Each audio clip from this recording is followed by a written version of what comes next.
letting me know where you're from and letting me know, uh, what the weather is and all that kind of stuff. So I do have a quick question, and I would like for you to type in the comment section, like, what do you do and what is your idea of a simplified life? What is your vision? What do you think a simplified life is? What do you think that is? If you'll type that in the comment section. Okay, let's see.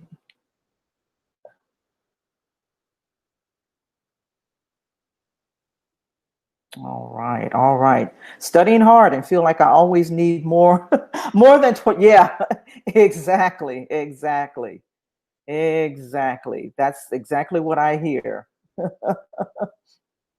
Well, listen, it's time to take your life back and add your time, eliminate distractions, and all of those things. Awesome, you're a career counselor. Thank you.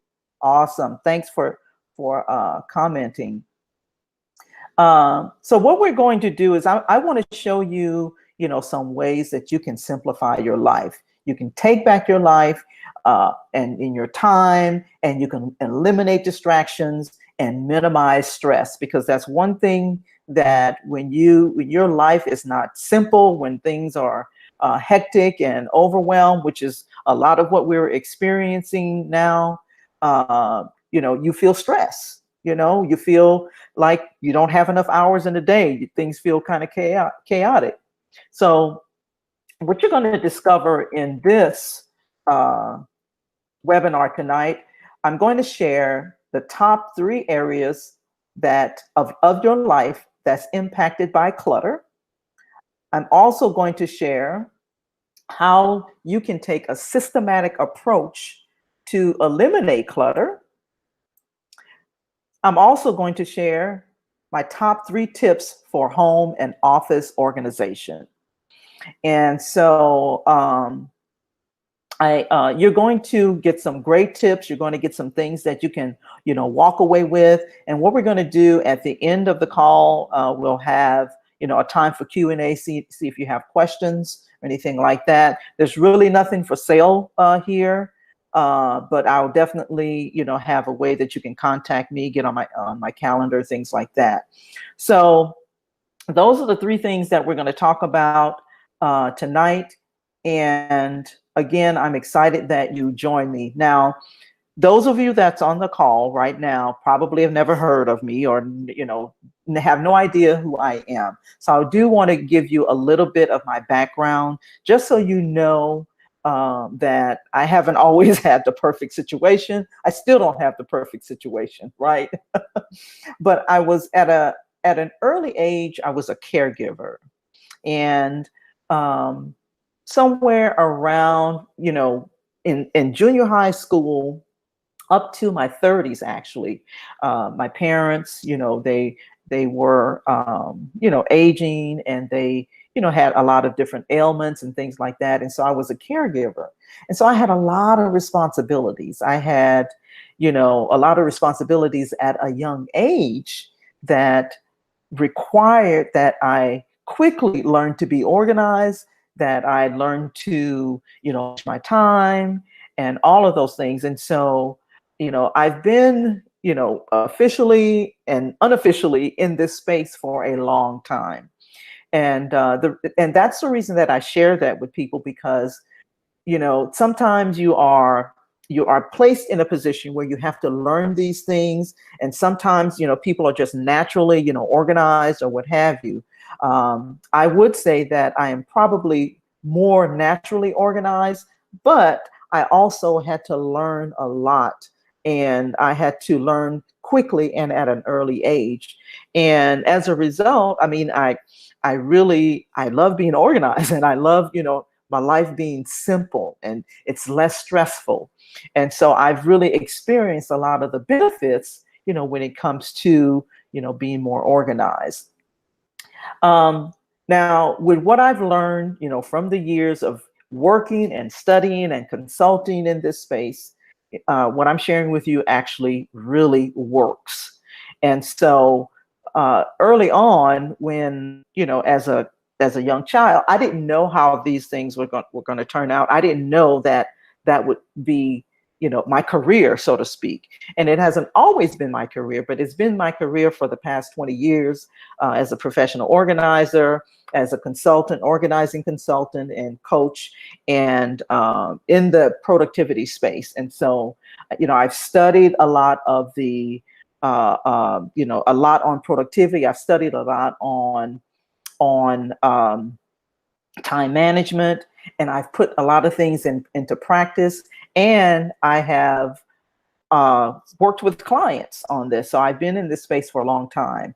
I'm also an author and a trainer. And as you can see there, I do from time to time, I have, small groups. That's a group that that I had that I was meeting with, and we were, we talked about time management. So I love sharing, what I've learned over the years, and I love helping people to be more, organized. And it's actually my life calling. I'm also a chocoholic. I thought I had to share that because I know there are people that that love chocolate. I don't know very many people that love chocolate like I do. I mean, the world is just you too, huh? I love chocolate. So enough said. You can relate, Yvonne. I'm glad that you're here. All right. So, all right. So who is this for? So this is for you if you're a coach, consultant, a service provider, an entrepreneur. It's even for you even if you're not an entrepreneur and you're struggling to get things done, and it seems like at the end of the day, there's just not enough hours in the day. All right, JC, you like chocolate too. Hey, we're all in good company. Awesome. I love it. I love it. And again, at the end of the day, if you're wondering where all of your time has been spent, then you are in the right place. Welcome, welcome. So grab your pen and paper, be ready to take some notes. Let's dive into the training.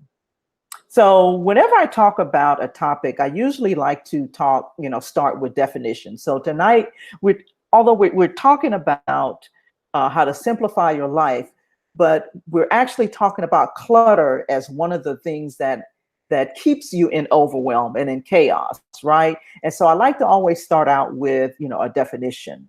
And so, what exactly is clutter, right? I mean, there's a lot of definitions, out there.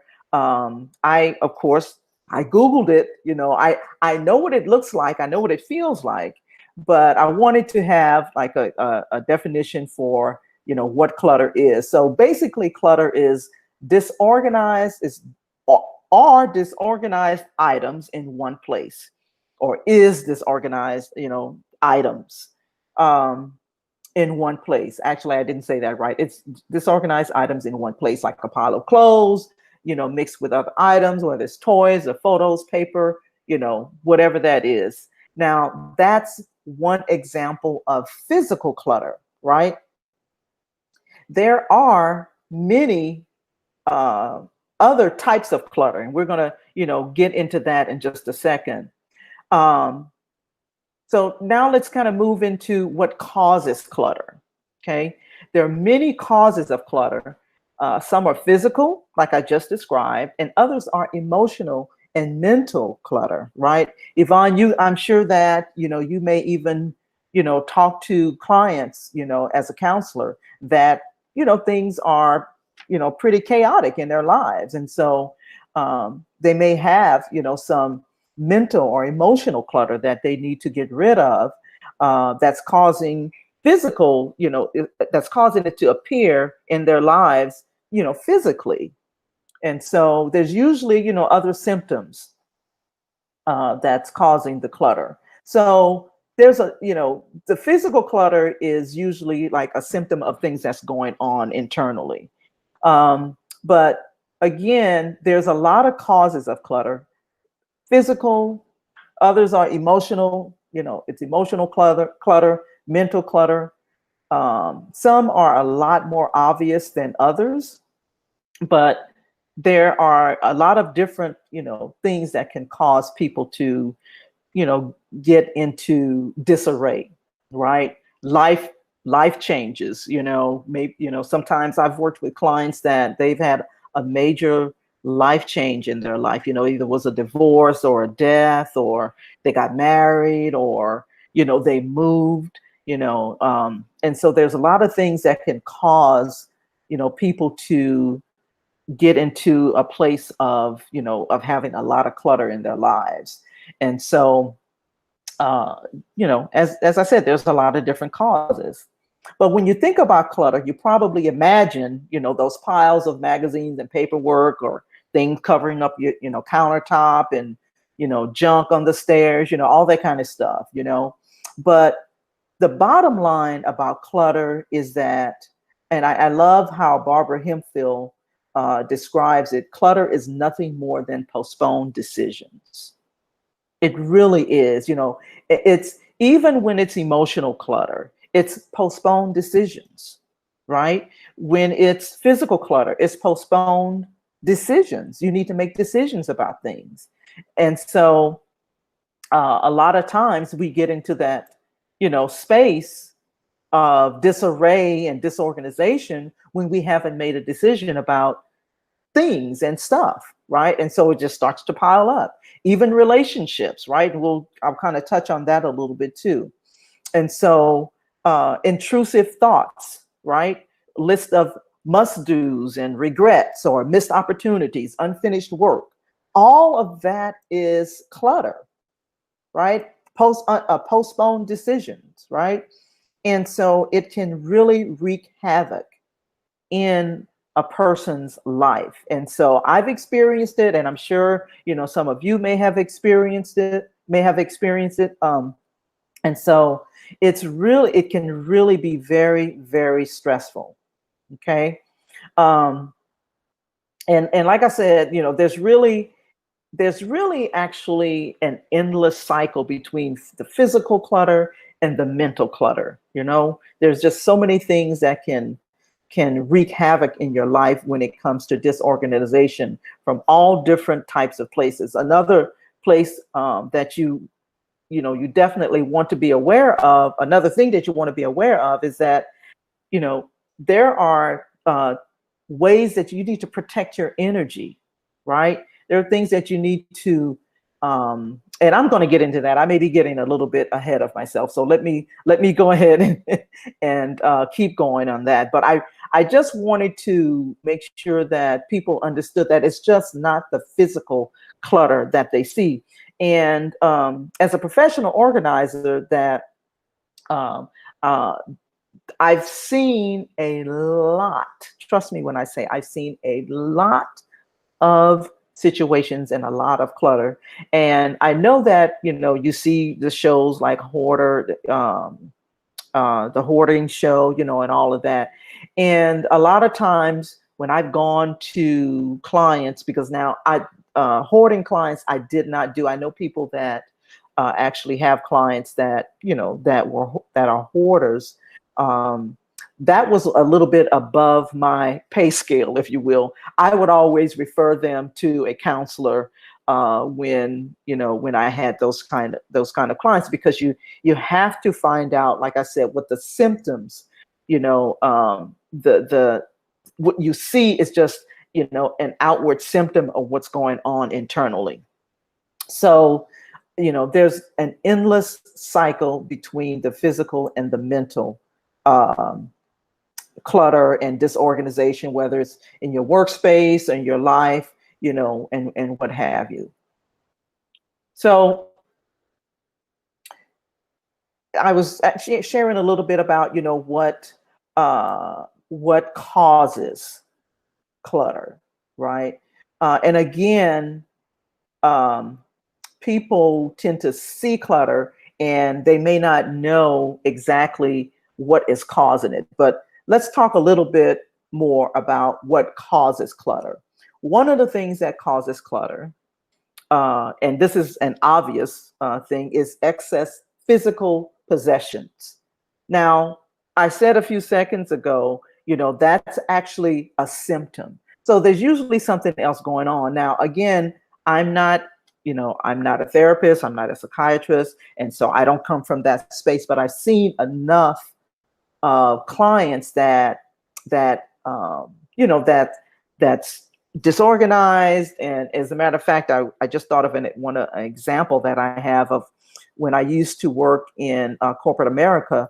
I was an administrative assistant, and my manager was she always said this. She was unorganized, and I forgot exactly what she called it, but it was chronic. It was chronic disorganization. And I consider her my teacher because she taught me really how to hone in on my skills when it came to helping people be more organized. And so again, one of the most obvious um, causes of clutter is excess physical possessions, right? Because a lot of us are guilty of accumulating a lot of items simply because we can't bear to get rid of them. Does that ring a bell with anybody? I'm raising my hand because I have been in the place where, and still sometimes even now, there are things that I just don't like to get rid of. I don't want to get rid of. And sometimes they're sentimental. One of the things that I still have not worked out in my head is I still like to save greeting cards. If somebody sends me a greeting card, I want to save them. Yeah, exactly, Yvonne. I want to save them. Even like when my husband, who he may write something to me, and so I save, the cards and things like that. Yeah, exactly, JC.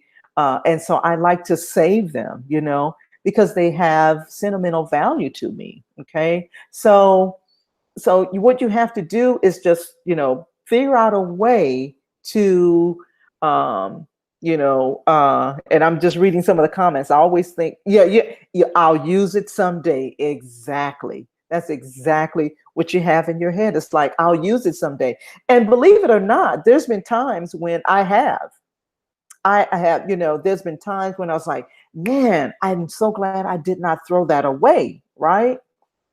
But you have to kind of reach a balance in that whole thing. You got to find a way to reach a balance in terms of what you're going to keep, and what is definitely no longer of use to you, right? You got to find a way to figure that thing out. So hopefully at the end of this session that you'll be able to you'll have some things that you'll be able to walk away with and say, okay, now I have a thought process that I can use, or a system or process that I can use to decide what it is I'm going to keep, what it is I'm going to throw away, right? So I wanted to give this example. I had it written down. I remember one time my husband and I had moved into an apartment, and so I remember being so overwhelmed with that move because I had accumulated so much stuff. And I was so overwhelmed. I stood in the middle of the floor and I just started screaming because it was just so overwhelming and so stressful that I just felt like I just can't live like this, because we were gonna move again because we were moving into an apartment. And so, I remember thinking to myself, I don't like this place. I don't like how this feels. I don't like this overwhelming, stressful feeling, that I have with all of this clutter around me. And so that was, some years ago, but it's an ongoing thing, right? Okay, you feel that way right now. Well, I'm glad that you're in the right place.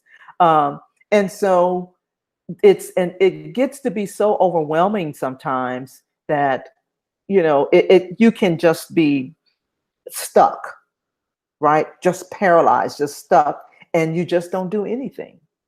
Okay. So I know, I'm coming from a place of, where I know how to, because I've had the experience of working with clients in this, but I also have experienced this, and so I know and can identify, the feeling of being overwhelmed and with things being chaotic and it's just not a good feeling. It's just not a good feeling. Number one, the cause of clutter is really excess physical possessions. The number two uh, cause of clutter is excessive commitments in your schedule. So if you have a problem with boundaries, if you have a problem with what's the word I want, seeking approval, um, that is an underlying problem that's going to probably make its way to excessive commitments, right? Um, and I know, these days we have a whole lot of things to consider. But the one thing that I always tell my clients, especially when there are the type of people that find it hard to say no, that no is a complete sentence. It's a complete sentence. And so, though you have to find a way to, say it respectfully or say it in a way that, that doesn't hurt someone's feeling, it's a complete sentence. Yeah. And I had to learn that. I had to learn that because when you say no or you say yes to something, you're saying no to something else. So you have to decide what is it you're going to say no to, because you can't do everything. You can't be everywhere, right? You cannot, you're not sovereign. So you can't be everywhere and know everything. So you have to decide the things that you are going to say no to, right? And put those boundaries in place. And again, I speak from experience because there was a time in my life that I had poor boundaries. There was a time when I was actually a church administrator, and so I had very poor boundaries where I reported directly to the pastor, and so he would text me at different times when I was already gone for the day, and so I always felt like it was well, I guess I need to do that right now. When in reality, what was going on was I was seeking approval, right? I wanted to make sure that I was always accessible. And so it resulted in a lot of excessive commitments, right? And so you really have to be careful about some of those things when, and boundaries, that's just one of them. That's just one thing. There's a lot of ways that we overcommit, our time and because there's a lot of expectations that's placed on us, right? A lot of times if we're in certain careers, there's a lot of expectations that's placed on us, and people, your manager or your people, they have high expectations, and you're trying to you know to fit all those things in, right? Because they're expecting you to do that.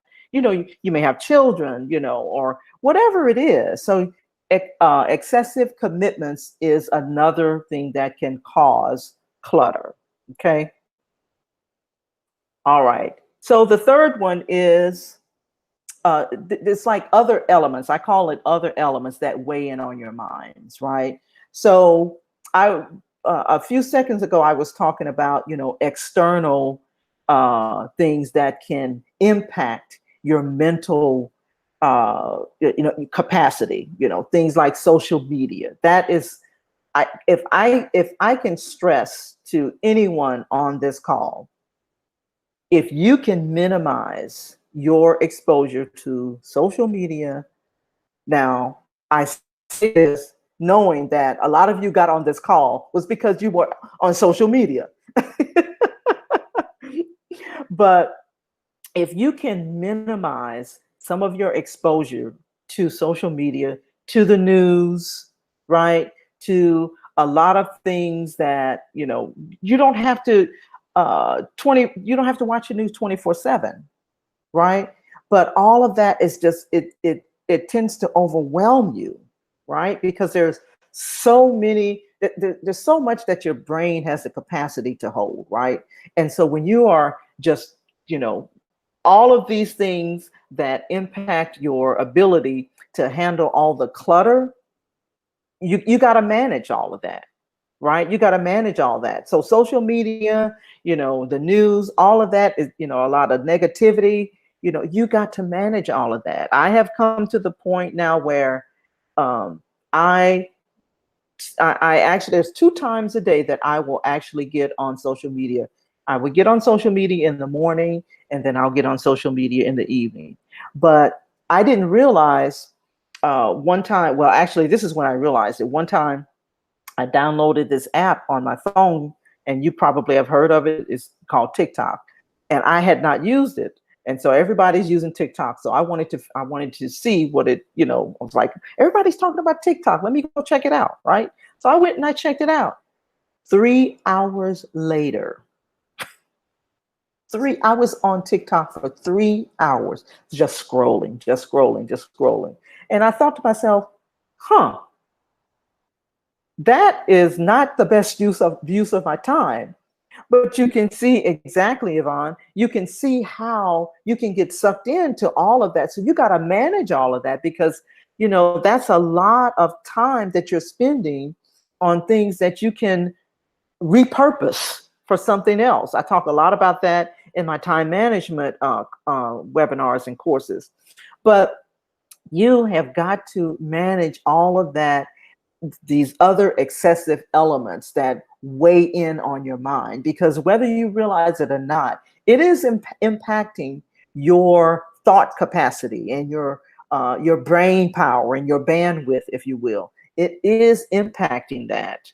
Okay, so that, and I want to make sure that, because I'm looking at my notes, I want to make sure that I don't miss anything. But that, and then the amount of work that we pile on ourselves to improve ourselves, right? The things that we, you know, like I said, over obligations, and, you know, over commit ourselves to things that maybe we should just give some thought and consideration to whether or not this is something that we should do in the first place. So other elements, all of these things actually impact and cause clutter. So I really wanted to cover those things. And I want you to think about, how does it make you feel? How does clutter make you feel? And I know that some of you answered it, you know, early on. It makes you feel stressed. Exactly. Stressed, overwhelmed, paralyzed. I know the feeling. And so you feel anxious. Right. Exactly. You feel unmotivated. Right.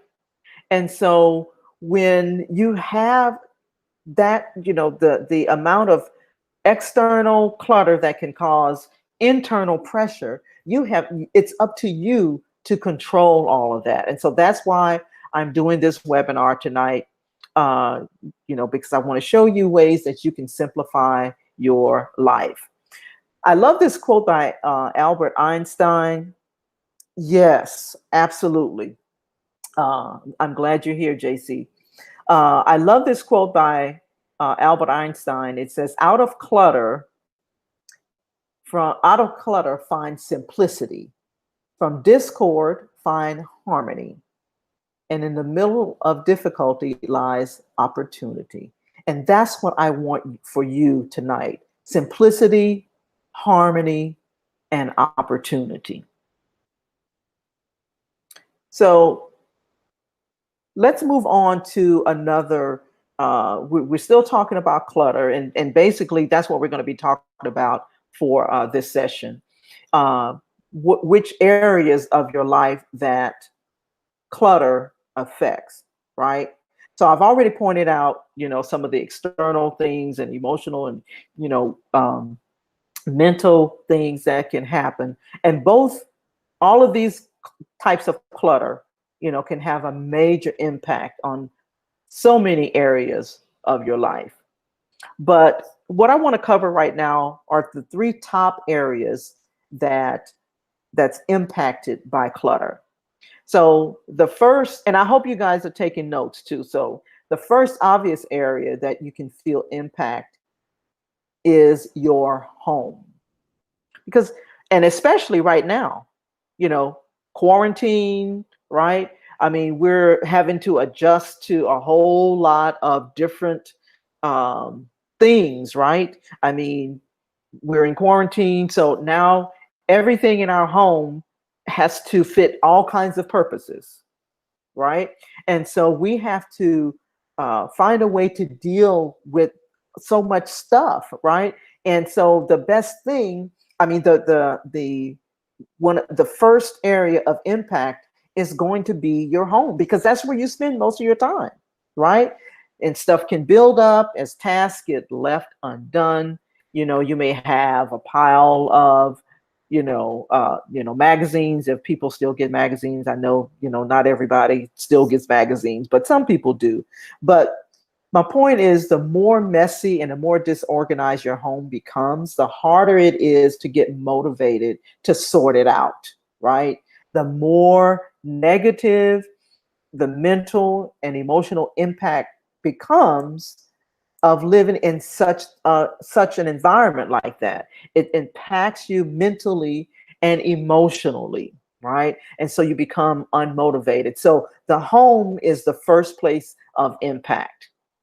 Is that making sense, everybody? All right. The second area is your workplace or your workspace. Now, right now, for a lot of you, that may be the same place, like your workplace, and exactly, right? And so, excuse me. So, it's really impacted, when you have a lack of disorganization. All kinds of issues can occur. Low productivity, right?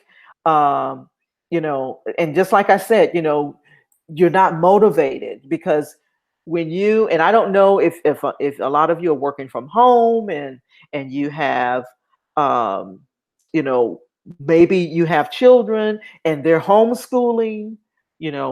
There's so much right now that's impacting, because you're having to use your place as, for multi-purpose.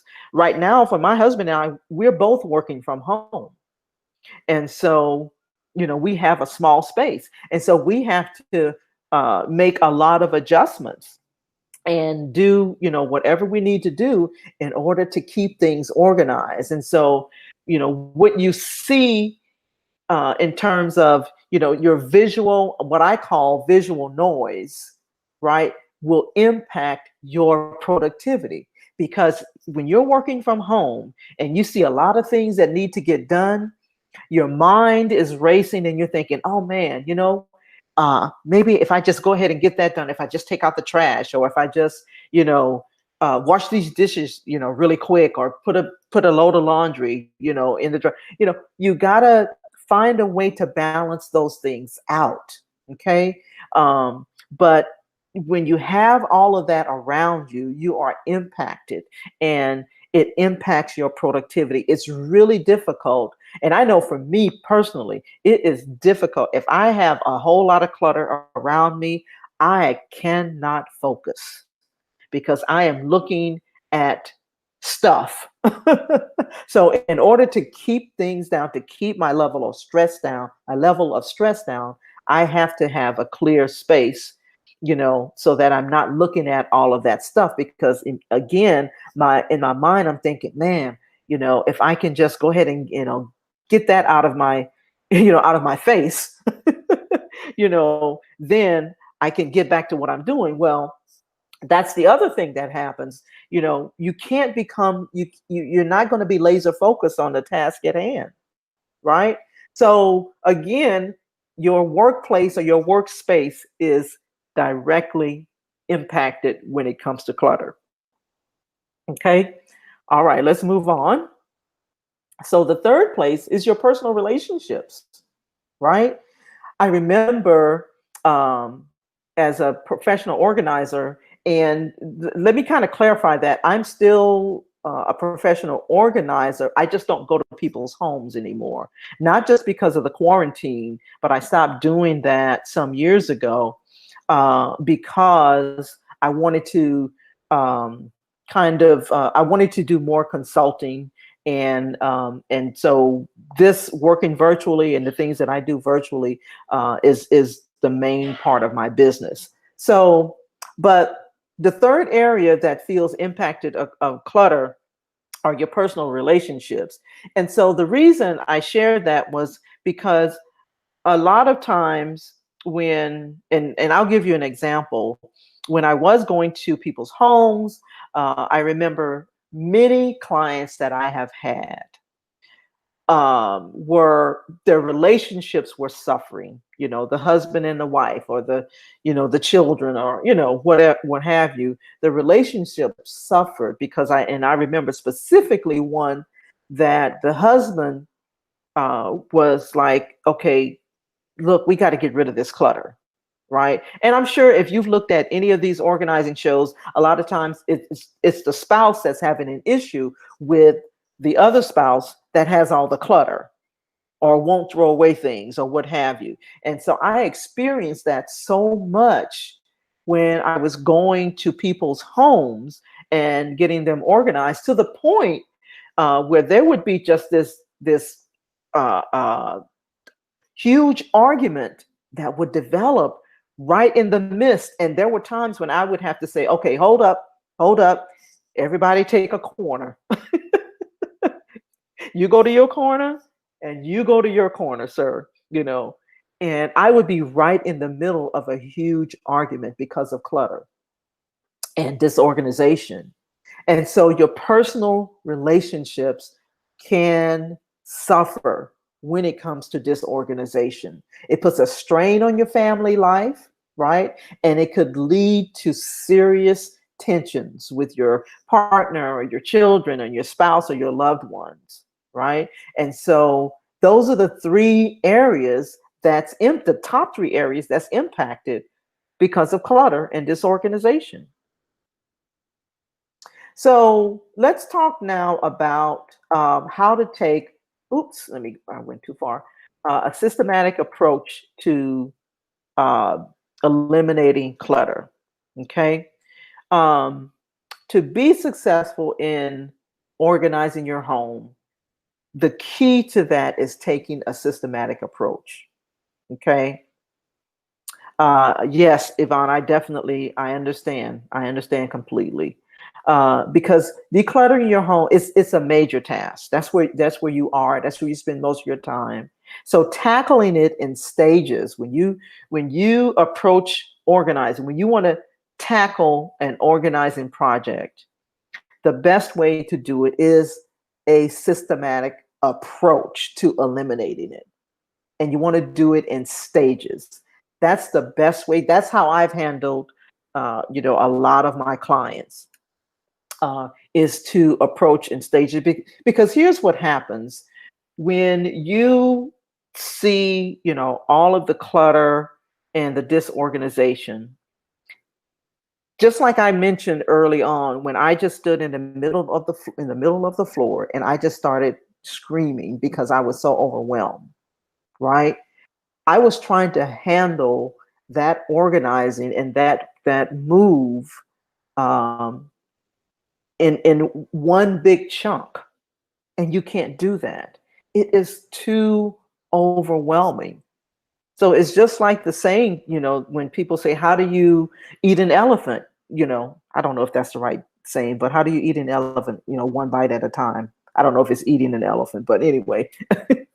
But you have to have a systematic approach, and it needs to be one chunk at a time, one manageable chunk at a time. It's the same way you approach, time management. It's the same way you approach productivity. It's the same way you approach organization.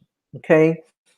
So when you are approaching, an organizing project in your home, you may decide to do it one room at a time, right? Or one zone at a time. And it's that type of approach that's going to help you not be overwhelmed, right? It's actually what it's going to do is going to help you it's going to actually motivate you, because when you see how much you have accomplished with just that one thing, you'll look at it and say, okay, oh wow, this is really cool. I can do this. So it's actually motivating you, because and then you have a sense of accomplishment, and it gives you that sense of, yeah, I can do this. I can keep doing this, right? So I always recommend, taking a systematic approach, whether it's one room at a time, or whether it's one zone at a time. Maybe it's just your office that you need to do, or like I said, maybe the cabinets, right? Or, but definitely a systematic approach by tackling one zone at a time. Another thing that I remember, when I've had these huge organizing projects. What I would do is, not only would it be one zone at a time, or one area at a time, or one room at a time, within that room, I would try to tackle the largest project, because if I get that done, let's just say it's a huge box of whatever, okay? If it's a huge box, when you get through with that, when you get done with that project, and you're just working on one space, and you're working on that one room, it's going to make a huge difference in terms of what you feel like you can accomplish. So you have one zone, but you tackle the biggest thing, or the biggest chunk, right, of that project in that one zone, or that one room, or that one cabinet. It may be, the in your cabinet, there may be a huge compartment that you'll want to take care of first, because it's going to help you feel like you've accomplished more. I hope that makes sense. So I'm just sharing some of these organizing tricks and tips that I've done over the years, right? So, because the thing is, a lot of times people think that they think they need fancy tools, and all that kind of stuff, and you really don't need fancy tools. Okay, awesome, awesome, Yvonne. You just need a systematic approach to eliminating clutter. So, taking a systematic approach, and I think I have a typo there. That's supposed to be bins, but this is the approach that I love to use when it comes to eliminating clutter. So, you don't need any fancy tools, or any fancy equipment, or anything like that. All you need are 5 bins, or 5 baskets, or 5 boxes. Okay. And so, as you can see on the screen there, what each box represents. Okay. So, in each box, go back. So, in each box, you're going to have a different category of items, right? So you're going to have a reserve box. Basically, what a reserve box is, this is things that you're going to just put away, right? You're going to keep them, but you're going to put them away. Maybe they have, somehow they're in the wrong room or something, right? And you just need to get it into a different room, right? And so maybe it's in your office, and it shouldn't be in your office, and it should be in the bedroom, or in the living area, or in another room. So that's what the reserve box is for. Obviously, what the recycle box is for is items that you're going to recycle, like paper, glass, plastics, things like that. If you're working in your home office, then you're going to recycle. Maybe you have items that you need to shred. Things like that. That's what that box is going to go for. Be used for. Excuse me. The third area is for repair. Okay, mend or fix. So this container should be items that they may need repairing, they may need cleaning. Maybe it's some clothes or something that you just need to take to the cleaners, right? Or maybe they need a new button or something. Okay, so that box is going to be reserved for those type of items. So you have a label that says repair. Uh, then number 4 is remove, right? That's anything that's going to be removed from the home. Trash, right? You no longer need it, right? A lot of times what I have seen, I've seen parents want to save things, for their children and things like that. And then they contact their children. It's like, I don't really want it, you know? And so, but yeah, yeah, awesome, JC. And so, if it's something like that, then just remove it from the home. Get rid of it. It's not gonna, there are items that no one wants, no one needs. Just throw it away. Okay. And then number 5 is regift, right? So these are items that you're going to donate. A lot of people, have will call it donate. I like to use these 5 R's. Okay.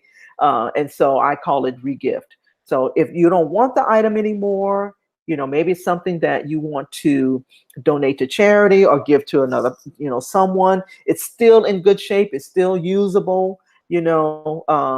A lot of times what I have done too is like in the regifting area, um, you know, I've helped my clients like put things on eBay, and make money on it. So there's a lot of things you can do with the box that you put use for regifting. Okay, so hopefully that is making sense. Makes sense to everybody. All right, all right. Let's move on. So those are the 5. Okay, cool. Let me get some water. Hold on for a second. All right, JC says, "Yep." Excuse me.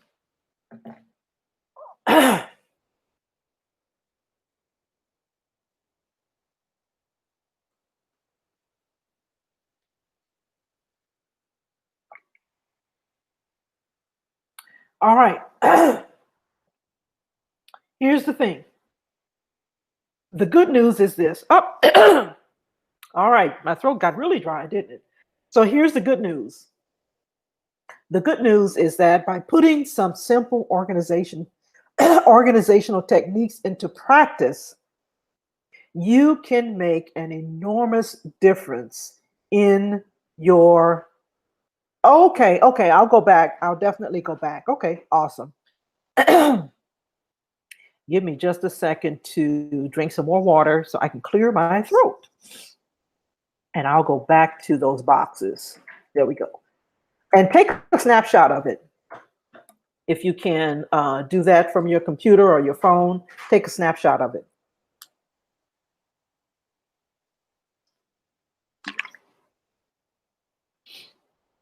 Let me know when you got it. Okay, cool. All right. That gave me a chance to get my throat moisturized. So again, the good news is that by putting some simple organizational techniques into practice, you can make an enormous difference in your mental and physical well-being. You can take back your life. You can improve your focus. You can eliminate distractions and stress and minimize stress, right? By simply doing these type of things, having a systematic approach to your organizing projects, okay? And you can get things done. All right, now I have one more because we have one more area that we're going to cover, but I wanted to let you guys know that this link right here, chatwithdream.info, is a link that I share with everyone when I'm having a webinar or what have you, where you can hop on a call with me, a 15-minute session. You also can get a free time management assessment and a free prioritize your tasks cheat sheet when you hop on a call with me. So I wanted to make sure that I shared that, and I didn't want to forget to let you guys know. Again, there's nothing for sale here, but I did want to let you guys know that you can definitely hop on a 15-minute call with me. And if I have, a program or something that will help you take a deeper dive into this, organizing projects, time management, or what have you, then I'll share it at that time. But that is definitely something that I like to, let people know. All right, so let's move on. All right, so now we're going to talk about the top 3 tips for home and office organization. Okay. All right, here we go. Let's see. Number 1, begin in one place. Begin in one place. Decide which space is your top priority and start there. Okay. If it's your home office, start with your home office. If it's your kitchen, start with your kitchen, right? Focus on that until it's completely finished. Okay. So begin in one place. Number 2, allow enough time.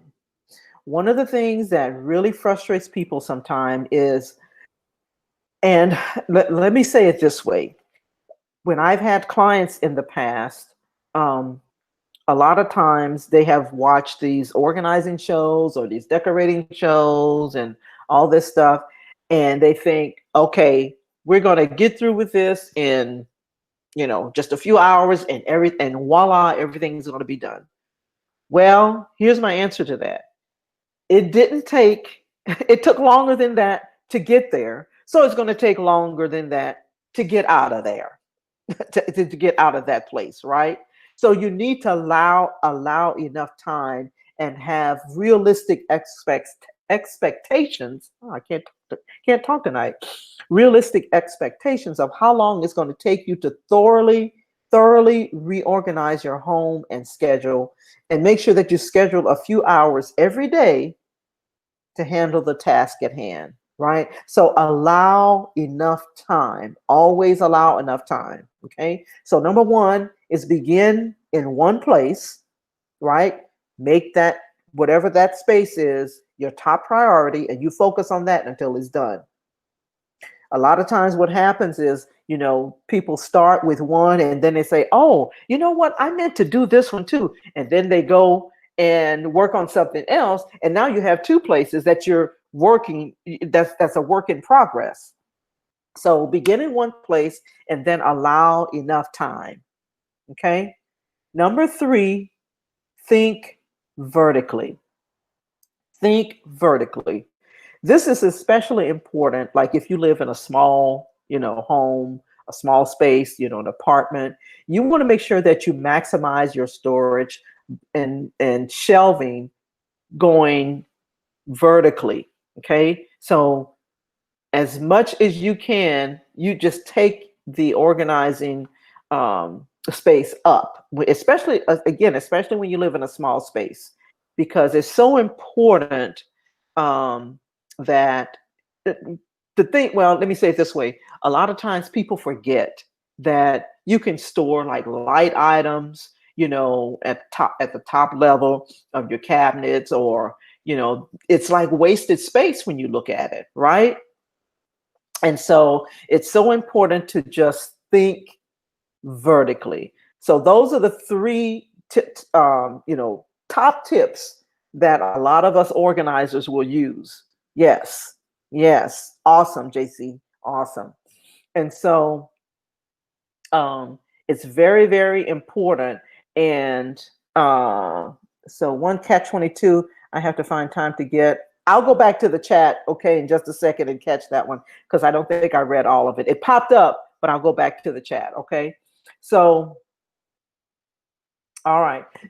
So there's so much more that I really could share, but I know that for the sake of time, I really wanted to keep it simple. I wanted to give you some, some simple tips that you can, actually utilize and walk away with, because I believe in simplicity, right? The simpler, the more likely you're going to be able to stay out of overwhelm, stay out of procrastination, and that's always the best approach. So I've shared, clutter, what it is, what are the causes, the top 3 areas that's impacted by clutter, how to take a systematic approach, and the top 3 tips for your home and office. And so hopefully with these tips, you're going to get out of overwhelm. You're going to keep from being, stressed, and keep things from falling through the cracks, bills, that's another thing, a lot of times, when you have a lot of clutter, you forget to pay some bills, right? And that's more costly because what happens is you can get, late charges and late fees and things like that. So keep things from falling through the cracks. And this also applies to your business, right? And you actually complete something and get things done. Now, I wanted to share just a quick testimonial on the screen with you from one of my clients who actually I was helping her in her professional life as well as her home life. And so she says, working with Aldrima, to get organized has been beneficial, not only in my personal but professional life as well. Using the list method, that was one of the methods that I helped her with in terms of her professional life. To prioritize tasks have helped to reduce the overwhelming feeling that I would get, right, when I'm tackling large projects at work and at home. I'm able to prioritize and actually complete something. That is huge, right? When you have a lot of incomplete tasks or incomplete projects, okay?